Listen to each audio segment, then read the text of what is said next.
But from what I've gathered, Josephine has been in contact with some pretty shady people. I think she's been using us, both of us, to get what she wants. And whatever that is, it's not love. Could it be true? Had Josephine manipulated him from the very beginning, not just to escape poverty, but for something even more sinister? You're telling me that everything she did, marrying me, betraying me, it was all part of some plan? Eddie nodded, his expression grim. I think so, and I think it's not over yet. I've been doing some digging, and it looked like she's in deeper than either of us realized.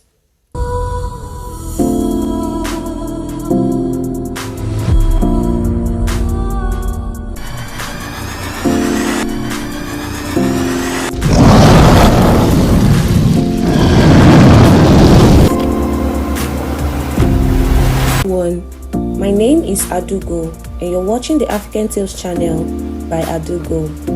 Before we dive into today's video, please kindly click on that subscribe button and turn on the notification bell so you'll be notified whenever I upload a new video. Now, let's get into the story. Nelson sat on the edge of his bed, staring at the wedding photo on the nightstand. He couldn't believe how everything had changed. It felt like just yesterday when he married Josephine, a beautiful woman with big dreams. Nelson had been in love with her from the start, and when he found out that she had to drop out of school because her family couldn't afford the fees, he knew he had to do something. His own parents had always taught him the value of education, and he wanted to give Josephine the same opportunity. When Nelson's mother suggested he marry Josephine, it seemed like the perfect solution.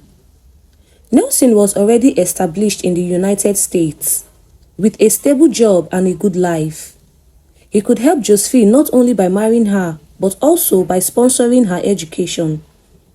His parents were proud, and so was Josephine's family. But there was something they didn't know. Josephine was already in love with someone else, a young man named Eddie. Josephine agreed to the marriage, convincing herself that it was the right thing to do for her family.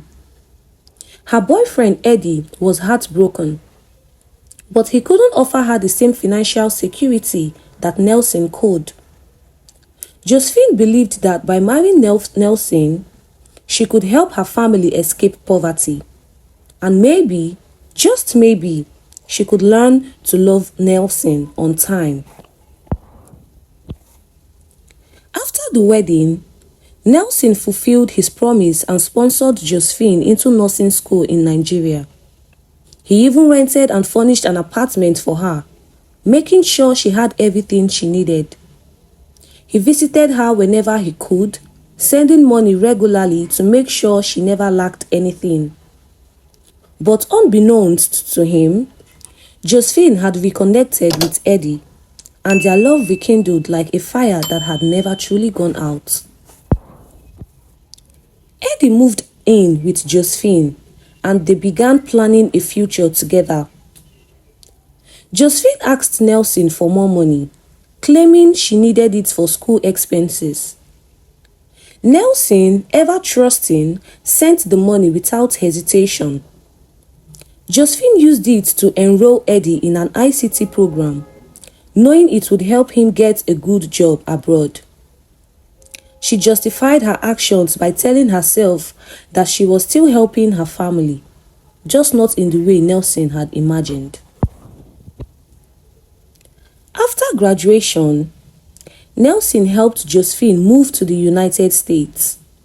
He was proud of her, and she appeared grateful, thanking him repeatedly for his support. Nelson never suspected anything was wrong. He was overjoyed when Josephine found a job quickly, thanks to the connections he had helped her make. But as Josephine settled into her new life in America, her mind was elsewhere, focused on bringing Eddie to join her. For 4 years, Nelson and Josephine lived together, but their marriage was hollow. Josephine refused to have children, always finding excuses. Nelson grew concerned and insisted they see a doctor, but every test showed they were both healthy. What Nelson didn't know was that Joseph was secretly taking pills to prevent pregnancy. She was waiting for the right moment to bring Eddie into her life. Finally, after years of waiting, Eddie's visa was approved. Josephine was ecstatic, but she knew it meant the end of her marriage to Nelson. When Eddie arrived, Josephine couldn't hide her joy. She welcomed him into her home and soon became pregnant with his child. Nelson was devastated when he discovered the truth. Josephine had planned to tell him everything, hoping he would understand and forgive her. But Nelson found out on his own, and the betrayal cut him deep. Josephine tried to explain, but her words fell flat. Nelson was heartbroken, not just because she had cheated on him, but because she had never loved him at all. Despite the pain, Nelson still cared for Josephine. He even offered to work on their marriage. But Josephine's mind was made up. She served him with divorce papers, coldly explaining that she was in love with Eddie and that their marriage had been nothing more than a means to an end. Nelson signed the papers, feeling a mix of anger, sadness, and relief. Josephine and Eddie offered to repay him for everything he had done, but it was little consolation. Nelson didn't want their money, but he had lost something far more valuable: his trust in love and the dream of a happy family. Josephine's final request was that they part as friends, not enemies. She asked Nelson to see her as a sister, someone he had helped out of poverty. Nelson listened, his heart heavy with the weight of everything he had lost. He wasn't sure if he could forgive her, but he knew he had to try and move on. He hoped that one day he could find someone who truly loved him just as he deserved. But as Josephine and Eddie began their new life together, Nelson couldn't shake the feeling that this was not the end. Something told him that the story was far from over.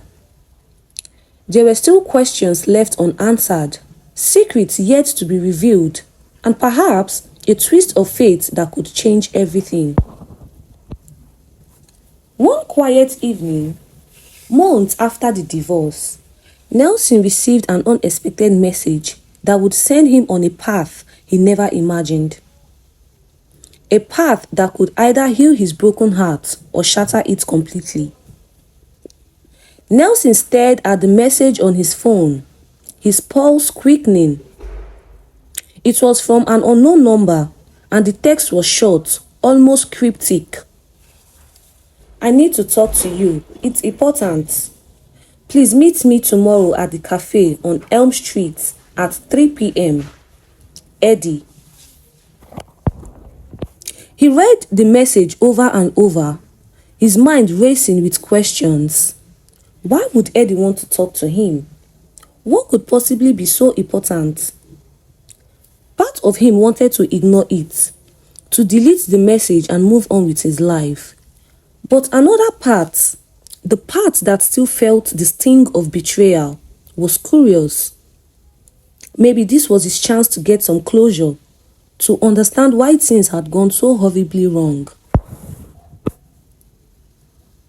The next day, Nelson found himself walking into the small, dimly lit cafe on Elm Street. He scanned the room, and there, in a corner booth, sat Eddie. Nelson's heart pounded as he approached. Eddie looked up, his face a mixture of guilt and determination. "Thank you for coming, Nelson," Eddie said quietly, gesturing for him to sit down. Nelson slid into the booth across from Eddie, his eyes narrowing as he studied the man who had taken everything from him. I wasn't sure if I should, Nelson replied, his voice cold. What do you want? Eddie took a deep breath, as if gathering his thoughts. I know I am the last person you want to hear from, and I don't blame you. But there's something you need to know. Something about Josephine. Nelson's heart skipped a beat at the mention of her name. Despite everything, just hearing it still hurt. What about her? He asked, trying to keep his voice steady. She's not who you think she is, Eddie began, his eyes flickering with unease. I know you probably don't care about my side of the story, but I need you to listen. Josephine and I, we've been together since before you and she got married.